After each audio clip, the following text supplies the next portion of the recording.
ہر دفعہ اس شخص نے میں بھی بہت عجیب ہوں، ایسا عجیب ہوں کہ بس خود کو تباہ کر لیا اور اس کا ملال بھی نہیں. یعنی ہوش و حواس ہی ہے، داغ کا شعر ہے، ہوش و حواس تاب و تماں کھو چکے ہیں داغ،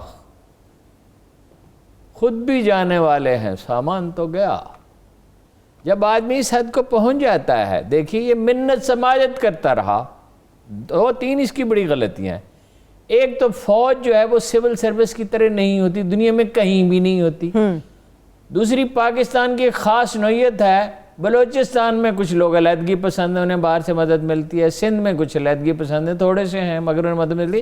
بے نظیر کے اس کے بے گناہی میں ماری گئی، اور اس پہ جو سندھ میں آگ لگی تھی، آپ کا خیال ہے پیپلز پارٹی کے ورکروں نے لگائی تھی؟ ریلوے اسٹیشنوں کو سرکاری بلڈنگوں میں؟ نو، سندھی انتہا پسندوں نے، جن کے MI6 سے مراسم تھے اور ISI نے ٹریس بھی کر لیا تھا، خاموش رہی. مگر اس پہ قبائلی پٹی میں ایسے لوگ ہیں. ادھر افغانستان کا کلیم ہے KP پہ پر یہ پشتون اکثریت کا علاقہ یہ ہمارا ہے. بھئی کبھی تو افغانستان بھی تو کبھی حصہ تھا بر صغیر کا مغلوں کے دور میں.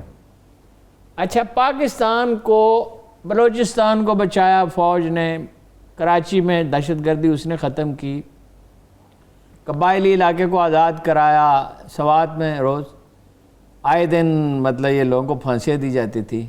یہ فوج اس فوج کے خلاف لوگ اٹھیں گے؟ ایسے میں پوچھا جاتا ہے کہ آپ کی عقل گھاس چرنے گئی ہے. پہلے تو منت سماجت کرتے رہے، بھائی کو بھیجتے رہے، خوشامد کی. کہا نہیں شہباز شریف نے کہ میرے ساتھ تو کیبنٹ بھی ڈسکس ہو گئی تھی. وہ کیا ڈسکس ہوئی ہوگی، میں اندازے سے آپ کو بتاتا ہوں، میرے پاس معلومات تو نہیں ہے.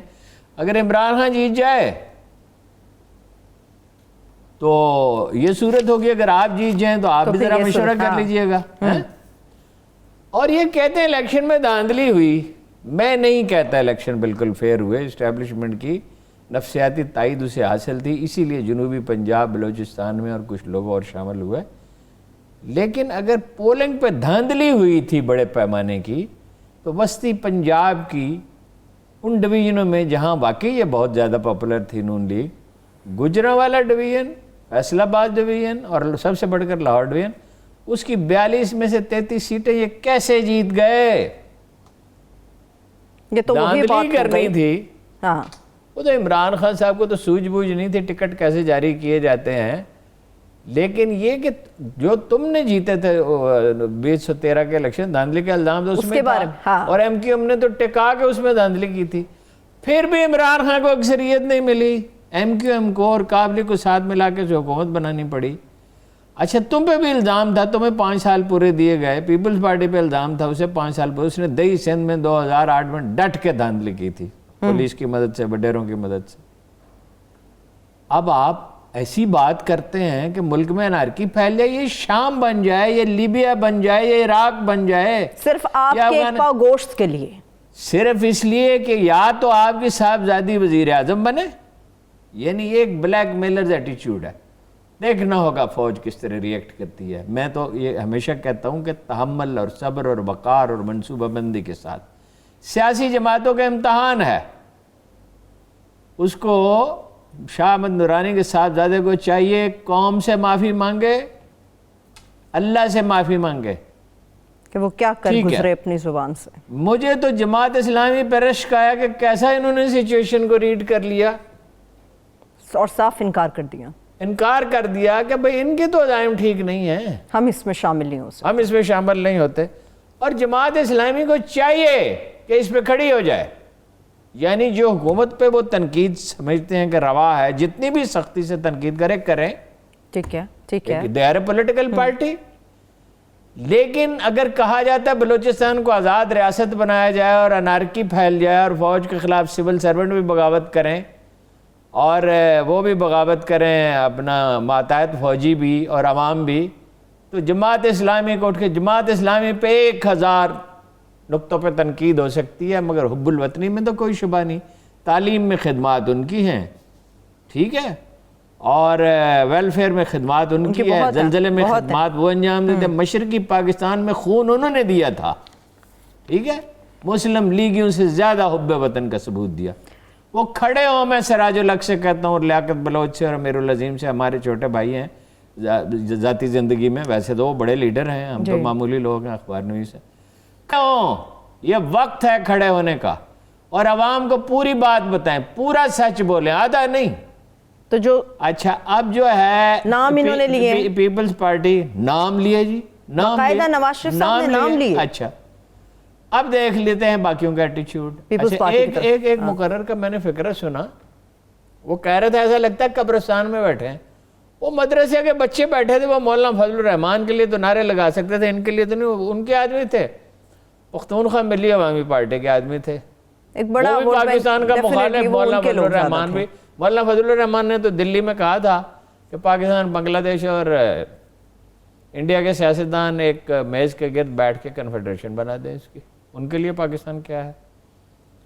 اچھا اپنے نواز شریف صاحب, آپ وہی آدمی نہیں ہیں جنہوں نے اپنے گھر کی 70 کروڑ روپے کی دیوار بنائی سرکاری پیسے سے, 25,000 کنال کا گھر بنایا, جن کے گھر اجیت دوول آیا جو اعلانیہ کہتا ہے ہم بلوچستان کو توڑ دیں گے, ہیں جی. وہ جندل سے آپ کے مراسم رہے, اس سے نے خفیہ ملاقات آپ کے کرے کھٹمنڈو میں. محسن داور سے بڑی انہوں نے وہ اپنی آپ کا ہیلی کاپٹر آپ کا خاندان جو ہے پڑوسی کے سائیکل کی طرح استعمال کرتا تھا, ٹھیک ہے. اگر آپ نے کوئی منصوبہ بنایا, کوئی انڈر پاس, کوئی اوور ہیڈ برج, کوئی سڑک, کوئی موٹر وے, وہ صرف کمیشن کے لیے 8 ارب روپے میں سویڈن تیار تھا یہ لاہور پنڈی موٹر وے کے لیے. انہوں نے 31 ارب میں ٹھیکہ دیا. وہ بھی من پسند ہے اس کا بھی, وہ بھی 31 ارب کا ٹھیکہ دیا. اچھا آپ نے یہاں تک کہا کہ اتنے ظلم کشمیریوں پر انڈین آرمی نے نہیں کیے جتنے پاکستان آرمی نے کیے ہیں. انڈین نے اتنے کیے. اس پہ پتہ آپ کو یاد ہے, میں نے آپ کو ایک دفعہ کہا تھا, انڈین ایمبیسیڈر نے سید مشاہد حسین سے کہا we are pleasantly surprised that میاں صاحب did not mention India in his campaign, جو آزاد کشمیر میں الیکشن جو تیسرا جو ایک تو اب ہونے والا نا, جو اس پہلے ہوئے جو اس سے پہلے ہوئے, چنانچہ لوگوں نے ریجیکٹ کر دیا ان کے موقف کو, ٹھیک ہے. انہیں پیپلز پارٹی کو ووٹ دے دیے, ان کو نہیں دیے. اچھا اگر جو لوٹ پیپلز پارٹی نے بڑی مزے. اچھا اب دیکھ لیتے ہیں باقی پارٹیوں کا ایٹیچیوڈ. مولانا فضل الرحمان کو بات سمجھ میں آنے لگی ہے, انہوں نے حکومت پہ تنقید کی. حکومت پہ تو تنقید کرنے میں کسی کو اعتراض ہے, صرف یہ کہہ سکتے ہیں یہ تنقید روا ہے, یہ ناروا ہے, مگر تنقید کرنا تو اپوزیشن کا حق ہے. وہ بلاول صاحب تھوڑا سا آگے بڑھے, انہوں نے نہیں دیکھو وہ انہیں سمجھ میں آنے لگی ہے کہ یہ نہیں کرنا چاہیے. بلاول تھوڑا سا آگے بڑھے اور سرپرست کا حوالہ دے کر اور مسنگ پرسن کا حوالہ دے کر, who knows کہ مسنگ پرسنز میں سے کتنے لوگ معصوم ہیں. اگر کچھ لوگ معصوم پکڑے گئے وہ تو بہت بڑا ظلم ہے, لیکن یہ وہ لوگ ہیں جو افغانستان گئے ہوئے ہیں یا پہاڑوں پہ چڑھے یا حکومت کے خلاف سیبوٹاج کے منصوبوں میں شامل تھے, یہ وہ مسنگ پرسن. اچھا اور لیکن بہرحال وہ اس حد تک نہیں گئے. نواز شریف صاحب کی جو تقریر آپ کروا رہے ہیں جلسے میں, آپ ملک میں نارکی چاہتے ہیں, اور بھرپور ہم لوگ عمران خان سے ناخوش نہیں ہیں, سخت ناخوش ہیں مہنگائی کی وجہ سے, بیڈ گورننس کی وجہ سے. لیکن ہم یہ بھی جانتے ہیں کہ آپ قرضوں کے انبار چھوڑ گئے تھے. ہم یہ بھی جانتے ہیں کہ کرونا ہوا, کرونا سے ساری دنیا میں مہنگائی ہوئی, معیشت خراب ہوئی. پاکستان تو پھر بہت چھوٹا سا ملک ہے, ٹھیک ہے. یہاں تو پھر بھی اچھی اسٹریٹجی ہوئی. راہل گاندھی نے کہا پاکستان سے سبق سیکھو, ٹھیک ہے. اگر تو آپ عمران خان کی حکومت کا خاتمہ چاہتے ہیں تو یہ تو قابل فہم ہے, تازہ الیکشن چاہتے ہیں. اول تو روز کے الیکشن ملک کے مفاد میں نہیں, ہاں ملک اس کا متمل نہیں. لیکن آپ ریاست میں انتشار چاہتے ہیں اور آپ کا یہ خیال ہے کہ آپ کو عوام ایسا کرنے کی اجازت دیں گے, اور پھر کہتے ہیں کہ الطاف حسین کے ساتھ نہ ملایا جائے. نام تھا جس کا گئی تیمور کے گھر. الطاف حسین کی تقریروں پہ اگر پابندی لگ سکتی ہے, وہ تو جلسے میں بھی خطاب نہیں کر سکتا, اور وہ ایک دن بادشاہ بنا ہوا تھا, وہ فرعون بنا ہوا تھا, لیکن بات وہ وہی کر رہے ہیں. اس پہ شادیانے کون بجا رہا ہے؟ انڈیا. انڈیا. گارڈین نے یہ کہا کہ یہ پاکستان میں خانہ جنگی کی سی صورتحال پیدا ہونے والی ہے. باتوں سے لگ رہا ہے. انڈین اخبارات نے کہا، دی ہندو نے کہا، انڈین ٹائمز نے کہا، انڈین ایکسپریس نے کہا. تو بھائی وہ 2 دن پہلے خبر چھاپتے ہیں، 2 دن بعد آپ وہ بات کہتے ہیں. اس کا کیا مطلب ہے؟ آپ کو تھپکی مل رہی ہے. ویسے بعض لوگ کہتے ہیں کہ بڑا کائیاں ہے، اس کو تھپکی ہے، یہ نہ سمجھ نہیں ہے. میرا خیال ہے کہ سوچ اس کی ختم ہو چکی. بھائی اس طرح نہیں ہوتا. کتنا تم نقصان نے کر اگر رہے کبھی ہیں. کوئی کام کیا، اتنا احسان جتلایا، کوئی سڑک بنا دی، احسان جتلایا، میں نے سڑک بنائی ہے، کہتے ہم نے 1000 ارب روپے کی بچت کی. اور یار یہ بوتل ایک دکان سے ملتی ہے 150 روپے کی، ایک سے 125 کی، ایک سے 120 کی، تو میں 120 والے سے خریدوں گا، پھر گھر والوں پہ احسان جتلاؤں کہ میں 30 روپے کی بچت کر کے آیا ہوں. اچھا، نیشنل سیکورٹی ایشوز پہ آپ بالکل بے حس ثابت ہوئے. آپ کے گھر آیا اجیت دوول، آپ کلبھوشن یادیو کا نام نہیں لیتے تھے، ٹھیک ہے. آپ نے کہ وہ گواہی موجود ہے محترمہ تسنیم اسلم کی کہ ہم سے کہا جاتا تھا انڈیا کے خلاف سخت بات نہ کرو. کی جائے. باسط صاحب کی گواہی موجود ہے کہ حریت کانفرنس کے لوگوں سے یہ ملے نہیں. اور باسط صاحب کے سلیمان مجھے فون کرتا تھا کہ فلاں کو ویزا دے دو، فلاں کو ویزا دو. بھائی وہی کوئی جاسوس ہو سکتا ہے، راہ کا آدمی ہو سکتا ہے. انڈیا سے آپ کو اتنی محبت ہوگی، آپ تصویریں نکالیں جنرل رائل کے ساتھ. وہ جو زمانہ تھا جنرل رائل کے ساتھ تصویریں نکالیں، منہ پھولا ہوا، ناراض. اور اس کے مودی کے ساتھ نکالیں بڑا خوشباش، ہنستا کھیلتا ہوا. ایسا ہی ہے بالکل. بھئی آپ کا ملک ہے، ٹھیک ہے. عجیب بات ہے، اپنے ملک کے ساتھ اور اپنی قوم کے ساتھ آپ کا یہ ایٹیچیوڈ ہے. یہ 300-400 گنا آپ کی جائیداد ہو گئی، اس کا جواب آپ کے پاس آپ کو اقتدار ملا، اور آپ اس ملک کی پیٹھ میں خنجر گھونپنے کی کوشش کر رہے ہیں. آپ کو گھونپنے کون دے گا؟ اور میں ان سے کہتا ہوں، دیکھیے مجھے کوئی ملال نہیں، پرویز رشید نے یہ پٹی اس کو پڑھائی ہے. پرویز رشید جب کمیونزم کا خاتمہ ہو گیا، یہ لوگ نواز شریف سے جا ملے، اس سے پہلے یہ جا ملا تھا. یہ پتہ نہیں کس کے لیے کام کرتا، خدا بہتر جانے. میں آپ سے کہتا ہوں کبھی اس شخص نے قائد اعظم کی ستائش نہیں کی، تحریک پاکستان کے حمایت نہیں. کبھی نہیں کیا. لیکن یہ کتنا کھوکھلا آدمی ہے. ان پہ تو مجھے کوئی تعجب نہیں. پرویز رشید یہ نہ کرتا تو کیا کرتا؟ آج کل وہ تعلق ہے مریم کا. لیکن خواجہ سعد رفیق صاحب، آپ کس کے فرزند ہیں؟ ذرا یہ تو سوچئے. خواجہ رفیق کے فرزند ہیں، جیا پاکستان کے لیے، مرا پاکستان میں جمہوریت کے لیے. چلے میں ایک بریک کی طرف بڑھ رہی ہوں ہارون صاحب. ایک چھوٹی سی بریک لے لیتے ہیں، بریک سے واپس آ کے یہیں سے کنٹینیو کریں گے، مگر اس کے ساتھ ساتھ فرانسیسی گورنمنٹ نے جو کام کیا اس کے اوپر بھی تفصیل کے ساتھ بات کریں گے. ہمارے ساتھ رہیے.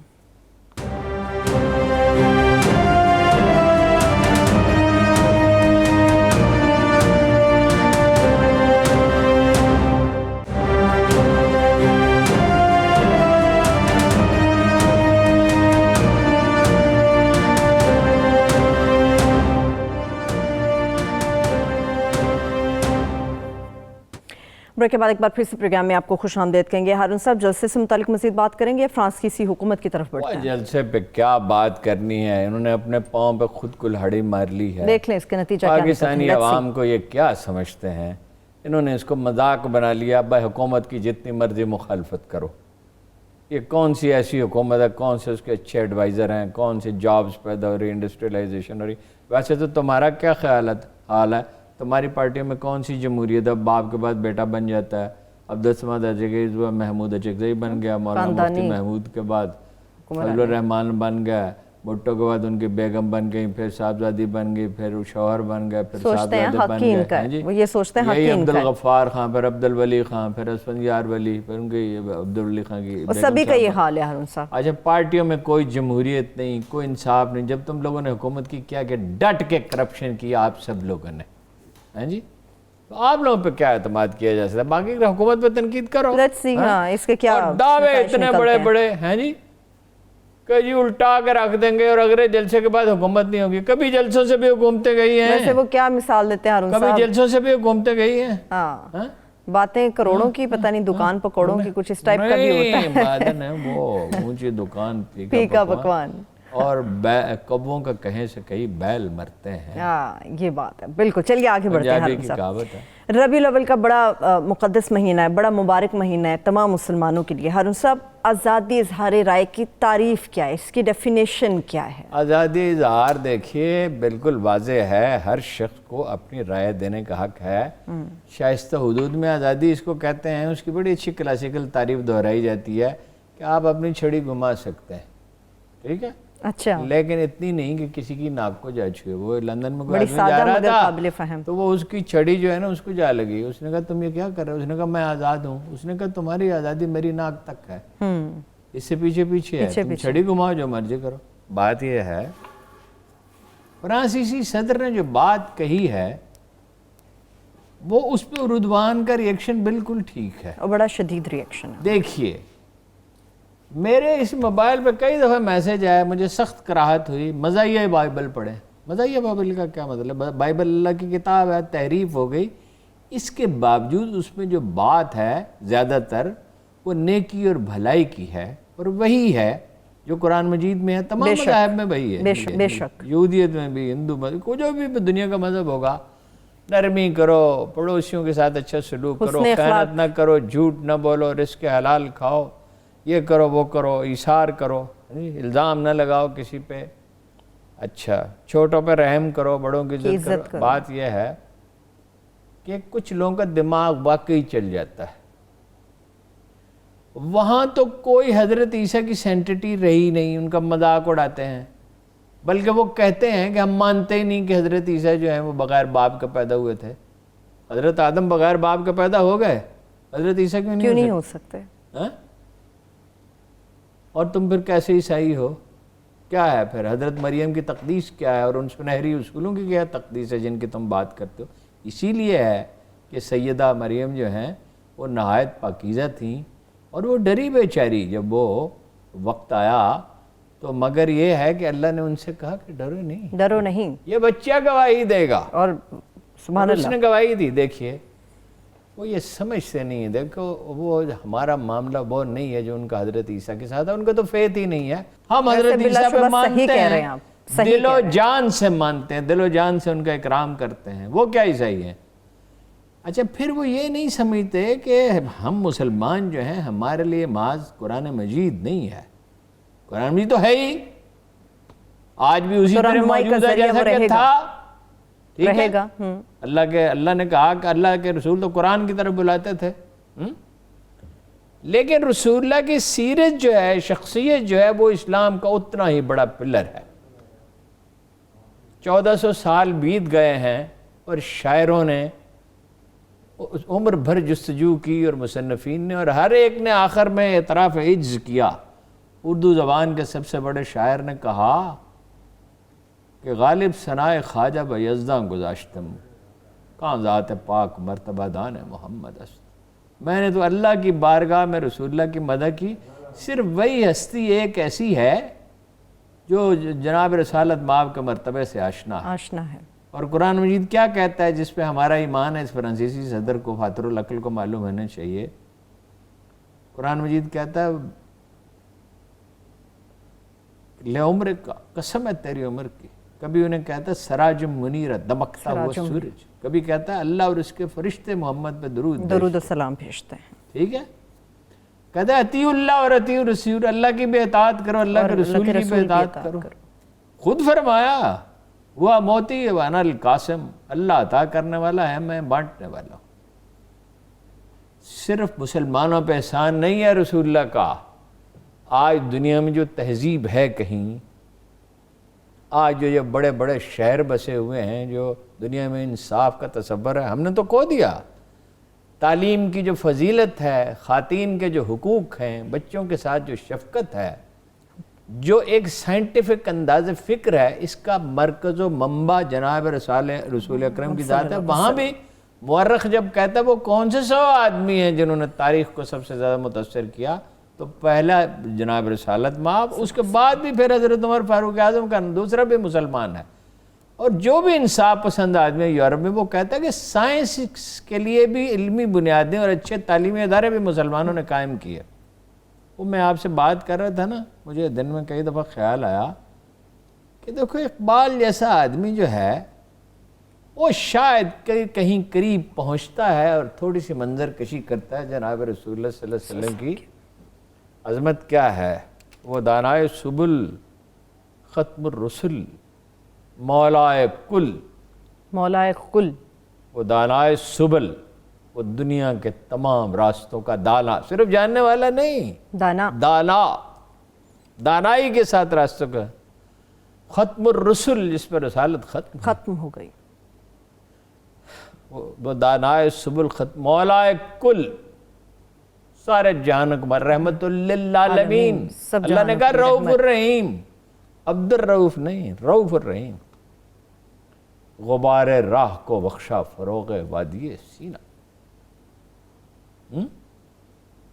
اور فرمایا کہ خیمہ افلاک کا استادہ اسی نام سے. یہ جو کائنات بنی ہے نا، یہ اسی کے لیے بنی. اور نبض ہستی تپشا مادہ اسی نام سے. آکسفورڈ کی جب بنیاد رکھی تو غزالی پڑھایا گیا تھا، ٹھیک ہے. اور برنرڈ شاہ نے کہا کہ شخصی ہستی تو ایک ہی پیدا ہوئی، وہ جناب رسالت باب. اور فرانسیسی شاعر نے کہا انقلاب تو تاریخ انسانی میں ایک ہی دفعہ آیا ہے. فرانسیسی شاعر تو ویسے جو شاعر میں سچے لوگ ہوتے ہیں، نکل جاتی ہے جس کے منہ سے سچی بات مستی میں، فقیہ مصلحت بھی سے برندے بادہ خار. اچھا، ٹیپو کی بھی بڑی مدد کی ہے فرانسیسی شاعر.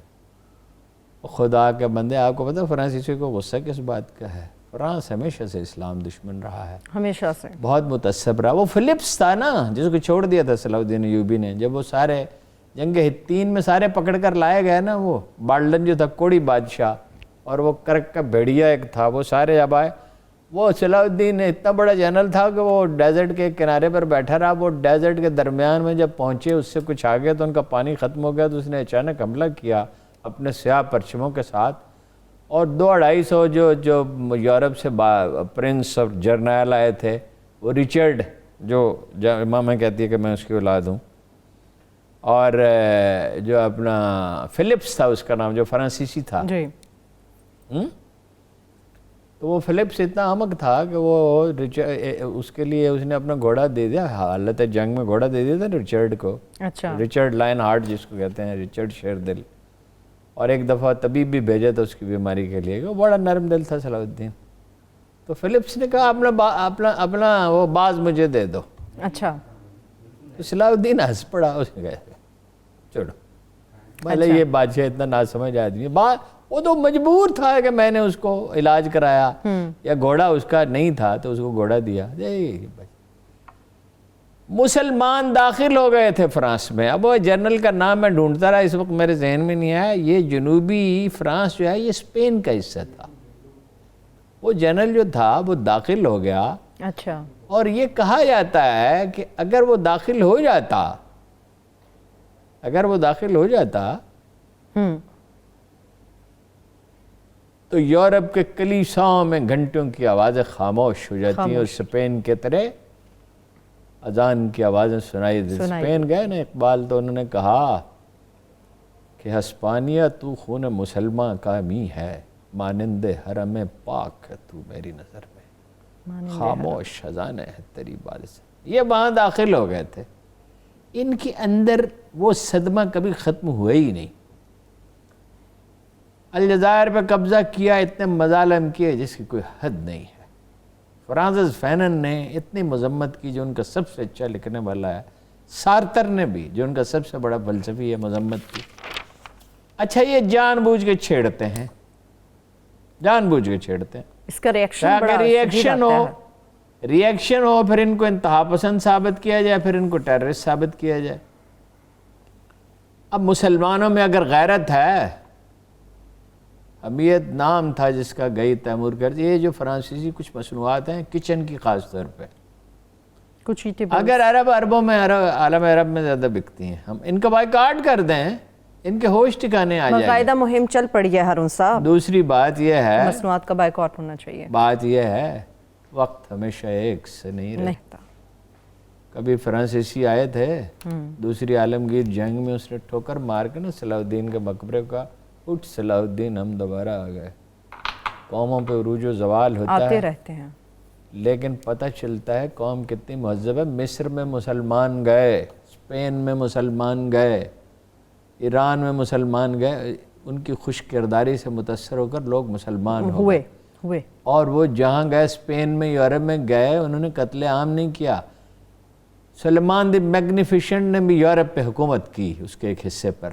وہ تو ایسا ٹہلتا ہوا آسٹریا تک چلا جاتا تھا. یہ بوسنیا اسی کی یادگار ہے نا. تو مگر کیا قتل عام کیا تھا؟ یہاں ہم نے حکومت کی ہندوستان پہ, مسلمانوں نے قتل عام کیا کوئی ہندوؤں کا؟ وہ بھائی تمیز اور تہذیب کو, وہ ایک پوک بھی تھا پاگل تھا, اس نے کہا کچھ لوگوں کو ایسی چڑ ہے, ایسے مسلمانوں میں بھی اللہ کے فضل سے لوگ ہیں, مجھے لگتا نہیں وہ مسلمان ہیں. یہ ایک آئی رحمان صاحب ہیں, بڑے دانشور بنے پھرتے ہیں. انہوں نے ایک دفعہ مضمون لکھا کہ اسکندریہ کی لائبریری حضرت عمر کے دور میں جلا دی گئی تھی. اس سے ثابت ہوتا ہے مسلمان اول روز سے علم دشمن ہے. وہ ایک جاہلانہ بات کسی پادری نے 1 صدی پہلے لکھی تھی, مولانا شبلی نعمانی نے اس کی تردید بھی کی تھی, اور وہ بحث ختم بھی ہو گئی تھی کہ مسلمانوں نے تو کبھی لائبریریاں جلائی, مسلمانوں نے لائبریریاں بنائی. یہ تو علم کا جب یورپ میں ایک بھی ڈھنگ کی لائبریری نہیں تھی, ہزاروں لائبریریاں تھیں ہسپانیہ میں, فوارے تھے, رننگ واٹر تھا, حمام تھے, عظیم الشان تعلیمی ادارے تھے, عدالتی نظام تھا. عدالتی نظام ایسا تھا کہ بادشاہ کو طلب کیا قاضی نے, زمین کے ایک ٹکڑے کی بات تھی, بادشاہ طلب کیا گیا. اس نے لکھ کر بھیجا اپنا موقف. اس نے کہا خود آؤ, قانون کہتا ہے خود آؤ جب زمین کا تنازع ہو. اس کے بادشاہ کے چچے نے کہا, عبد الرحمن الداخل کی اولاد میں سے تھا, اس نے کہا ہمیں حکومت کی یہ حیثیت ہوگی. اس نے کہا دیکھو بھائی, قاضی اصولاً ٹھیک کہتا ہے. وہ اسپین سے تم نے سیکھا, مسلمانوں سے تم نے سیکھا, اچھا چلو نہیں سیکھا یا سیکھا, آج ہم یورپ سے بعض چیزیں, مغرب سے بعض چیزیں سیکھتے ہیں. کسی قوم کی دل آزاری میں کون سی تہذیب ہے یا کون سی تسکین ہے ان کی؟ اس سے کیا حاصل ہوتا ہے کسی کا دل دکھانے سے, کسی کے زخموں پر نمک چھڑکنے سے؟ اب ہم تو یہ نہیں کر سکتے کہ جناب عیسیٰ علیہ السلام کی تقریم میں ذرا سی کمی, گستاخی کا تو تصور ہی نہیں ہو سکتا. اور تم کیسے یہ بچگانہ بات کی ہے, اس کو معافی. اور اردوان نے ٹھیک کہا, پاگل ہو گیا, اس کا دماغ چل گیا. یہ انہوں نے کہا سفیر بلا لیا. اردوان اسی لیے مسلمانوں کا لیڈر ہے جی, ووٹ کڑا ہوتا ہے. دیکھیے مسلمانوں میں ایک آدمی تھا ضیاء الحق, جس کو کبھی بہت کم لوگوں نے سمجھا. وہ گیا وہاں, اس نے اسی طرح تلاوت کرائی, ریکارڈڈ تلاوت تھی ویسے, وہ اسی طرح اس نے نحمدہ و نصلی علی رسولہ الکریم پڑھا, اللہ رسول کا نام لیا. اور لوگ پوچھتے تھے کہ اس آدمی کی طاقت کا راز کیا, اس نے روس کو توڑ دیا. اس کی طاقت کا راز اسی ایمان میں تھا جو آپ کو اردوان میں نظر آتا ہے. چلیے بریک کی طرف چلتے ہیں ہارون صاحب, ایک چھوٹی سی بریک لے لیتے ہیں. جب بریک سے واپس آئیں گے تو اورنج لائن ٹرین جو باقاعدہ طور پہ کل سے ہمیں سڑکوں پر نظر آئے گی, لوگ اس پہ سفر کر سکیں گے. ایک چھوٹی سی بریک سے واپس آ کے اس پہ بات کریں گے. کورونا کے حوالے سے اور پشاور کی BRT بسوں کے حوالے سے بات ہوگی. ہمارے ساتھ رہیے.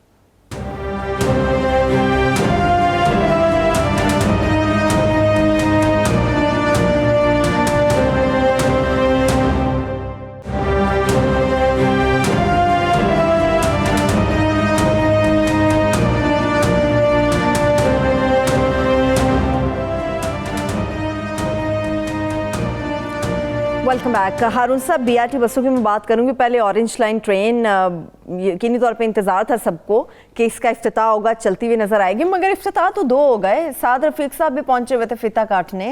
بس کیا کسی کے بعد یا سرکاری خزانے کا پیسہ ہے کیا, یا کسی کے افتتاح کی حیثیت ہے.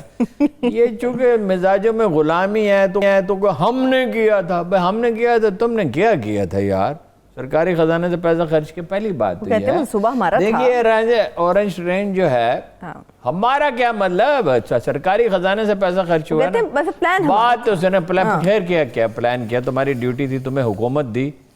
بات یہ ہے, سعد رفیق صاحب بعض اوقات بہت جذباتی حرکت کرتے ہیں, ٹھیک ہے, لیکن یہ بڑے محب وطن باپ کا بیٹا, اور اس کا باپ اتنا بڑا آدمی تھا, اس کی بائیوگرافی اگر لکھی جائے, یہ سوچتے رہے. مجھ سے ایک دفعہ کہا بھی, میں نے کہا میں تو خوشی سے لکھ دوں گا, لیکن یہ ہے کہ اس کے لیے وقت نکالنا پڑتا. میں تو نکالنے کے لیے تیار ہو گیا, ہاں جناب نے نکالا نہیں. تو اس میں ایک وہ پاکستان کی محبت تو اس کے خمیر میں ہے. اچھا اب بات یہ ہے کہ دیکھیے اورنج ٹرین بڑی اچھی چیز ہے. دیکھ ہر 5 منٹ بعد ٹرین آئے گی, روزانہ 2.5 لاکھ آدمی اس میں ٹریول کریں گے, سہولت بہت بڑی ہے. ایسا ہی ہے. لیکن دیکھیے چیزوں کی کوئی ترتیب اور ترجیح ہوتی ہے. جس شہر میں پینے کا صاف پانی میسر نہیں, لوگ ہیپیٹائٹس کا شکار ہو رہے ہیں, پورے صوبے میں ایک قطرہ صاف پانی میسر نہیں, یہ بھی تو اور اس کے لیے جو پیسے تھے بھائی, منصوبہ جو ہے وہ بنایا جاتا ہے ترجیحات کے اعتبار سے. ٹیکنیکل ٹریننگ انسٹیٹیوٹ بن سکتے تھے جن سے جابز پیدا ہوتی, صنعت کاری ہوتی, اسکول کھلتے, جو ضروری چیزیں ہیں, آئی ٹی کے ادارے بنتے, جس سے آج پاکستان جو ہے یہ اتنا پیسہ اگر اس پہ خرچ ہوتا 3-4-5 سال تو پاکستان کی $500 ملین آمدن بڑھ چکی ہوگی. اب 1 ارب 60 کروڑ ڈالر تو آپ نے دینا ہے, جو 350 روپے بنتے ہیں وہ تو آپ نے دینا قرضہ.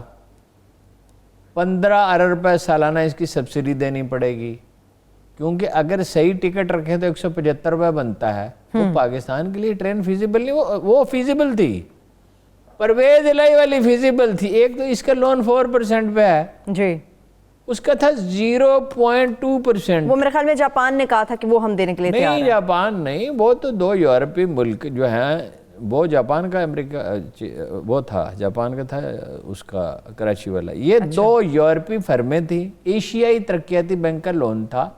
اس میں پوری زیر زمین ہوتی, کسی تاریخی عمارت کو نقصان نہ پہنچتا, شہر کا منظر خراب نہ ہوتا, 2012 میں مکمل ہو جاتی. انہوں نے ایشیائی ترقیاتی بینک کو لکھ کے بھیج دیا, ہمیں اس کی ضرورت ہی نہیں ہے, 2012 میں بن چکی ہوتی. یہ اپنی ذاتی سیاسی ترجیحات کے مطابق اس چیز سے ہمیں فائدہ پہنچے گا. 50-55% بجٹ لاہور پہ لگاتے رہے جی, پورے پنجاب کو. یہ پتا آپ کو کیا کس چیز کا نتیجہ تھا اورنج ٹرین؟ یہ 30 اکتوبر 2011 کے عمران خان کے جلسے کا نتیجہ تھا. یہ ڈر گئے. وہ مجھے ایک آدمی جس نے ان دونوں کے ساتھ کام کیا, نواز شریف شہباز شریف کے ساتھ, وہ کہتا تھا, انہوں کہندا ہے وہ شہباز شریف نو بار بار جس طرح تھوڑی ماری دی, اس طرح انہوں کہندا ہے او تو ککھ نہیں کیتا, تو ککھ نہیں کیتا, کچھ نہیں کیا تم نے. اور شہباز شریف آپ کچھ کر رہے ہو, لے جائے گا نہیں تھا عمران خان. ویسے نواز شریف کہتا تھا جب وہ ٹی وی پہ سروے ہونے لگے نا کالجوں اسکولوں کے فنکشنوں میں, اکثریت نے ہاتھ اٹھا کے کھڑے کرنے شروع کیے عمران خان کے حق میں. نوجوانوں میں تو وہ نوجوانوں میں ہمیشہ سے پاپولر ہیں وہ. بات یہ ہے کہ اگر صرف اتنا کیا جاتا کہ کچھ مزید اوور ہیڈ بنائے جاتے اور کچھ اور مزید انڈر پاس بنائے جاتے اور کچھ چوراہے اور کھلے کیے جاتے اور 2000 بسیں شہر میں لائی جاتی تو اورنج ٹرین کی ضرورت نہیں تھی. اورنج ٹرین بری نہیں ہے, کلکتہ میں 100 سال سے ٹرین چل رہی ہے, کراچی کی وہ زیادہ بلکہ ٹرین کی ضرورت ہے. ٹرین بہت اچھی چیز ہے بھائی. میں اگر میرے پاس پیسے ہیں اور اتنے ہیں کہ میں مرسیڈیز کار خرید سکتا ہوں, لیکن میں مرسیڈیز کار خریدوں یا اپنے گھر والوں کی ضرورتیں جو ہیں جو بنیادی ہیں, باورچی خانہ جو جل گیا تھا اس کی مرمت کرائی تھی, وہ کہتے ایک دفعہ پھر کراؤ, مکان کا رنگ و روغن بگڑ چکا اس کو ٹھیک کراؤ, بچوں کی فیسیں ہیں, بجلی کے بل ہیں, گھر کے دیگر اخراجات, مہمان نوازی ہے, کھانا پینا ہے, تقریبات ہیں, بچوں کی 1000 ضرورتیں ہوتی ہیں. تو ترجیح آدمی مقرر کرتا ہے. ان کی ترجیح کیا تھی؟ اپنے اقتدار کے لیے سب کچھ کرنا. لیپ ٹاپ بانٹ دو, 3 ارب ناروال میں لگا دو تاکہ احسن اقبال جیت جائے. احسن اقبال نے ہم کو انڈیپینڈنٹ الیکشن لڑا تھا, کتنے ووٹ لیے تھے؟ 1200-1300, اس سے کچھ زیادہ ہوں گے. بات یہ کوئی خدمت نہیں کرنی, سرکاری خزانہ. میں آپ کو سیال کوٹ ہمیشہ یاد کراتا رہوں گا, 3 ارب روپے کا تھا, وہ 18 ارب کا بنایا حکومت نے. سیال کوٹ کے صنعت کاروں 3 ارب بنا دے, شہر کی سڑکیں بھی خود بنا دیں. یہ جو نواز شریف چیخ رہا ہے نا, رو رہا ہے, مجیب الرحمان شامی صاحب کہتے ہیں آنی صاحب کا آدمی, اس کو کہا سڑک پہ آ جاؤ, اب آپ بڑے طاقتور ہو گئے ہو, وہیں سے اس کی موت شروع ہوئی. یہ جو خوشامدی ہے نا جنہوں نے بینیفٹ کیا, کروڑوں اربوں کے بینیفٹ کیے, انہوں نے سب نے, اور بیٹی نے مروایا. اچھا چلیے, اور وہ دیکھیے وہ رو رہا ہے, یہ میرا ایک جملہ, وہ رو رہا ہے. تھی کسی رہرو کی صدائے دردناک، تھی وہ کسی رہرو، پہلا مصرع مجھ سے ٹھیک یاد نہیں آ رہا، جس کو آواز رحیل کارواں سمجھا تھا میں۔ جس چیز کو یہ پی ڈی ایم والے کارواں سمجھ رہے ہیں نا، اس کا انجام بڑا بھیانک ہے۔ بات یہ ہے جتنی مرضی حکومت پہ تنقید کرو، عمران خان نے کون سا حکومت میں رہتے ہوئے کارنامہ انجام دیے؟ جو دیے حکومت سے پہلے ہی دیے، لیکن ریاست کو تم بکھیرنے کی کوشش کرو گے تو خدا تمہیں رسوا کرے گا۔ خدا نے رسوا کیا اندرا گاندھی کے خاندان کو، مجیب الرحمان کے خاندان کو، بھٹو کے خاندان کو۔ یہ ملک اسے جو جس نے یہ کسی نے کہا تھا یہ حضرت یحییٰ کی یا حضرت ایوب کی اونٹنی تھی، کس کی تھی؟ یہ غلطی ہو جاتی ہے مجھ سے۔ پاکستان اس مقدس اونٹنی کی طرح ہے، تم بڑے مغالطے میں ہو۔ مسلم لیگ نون اپنے انجام کو پہنچ گئی۔ خواجہ سعد رفیق کے والد کی طرح جو خواجہ آصف ہیں، ان کے والد بھی بڑے محب وطن پاکستانی تھے اور بڑے گریسفل بہت تھے، اسپیکر بھی رہے وہ۔ میں ان سے پوچھتا ہوں، اپنے لیڈروں سے پوچھو، کیا تم ملک میں انارکی چاہتے ہو؟ قائد اعظم کے پاکستان کو برباد کرنا چاہتے ہو؟ چلیے اسی سوال کے ساتھ جو آپ نے کیا، اس کے ساتھ مجھے کلوزنگ کی طرف بڑھنا ہے۔ ان سب بہت شکریہ، میں تمام دیکھنے والوں کو شکریہ، مجھے اجازت دیجیے، اللہ حافظ۔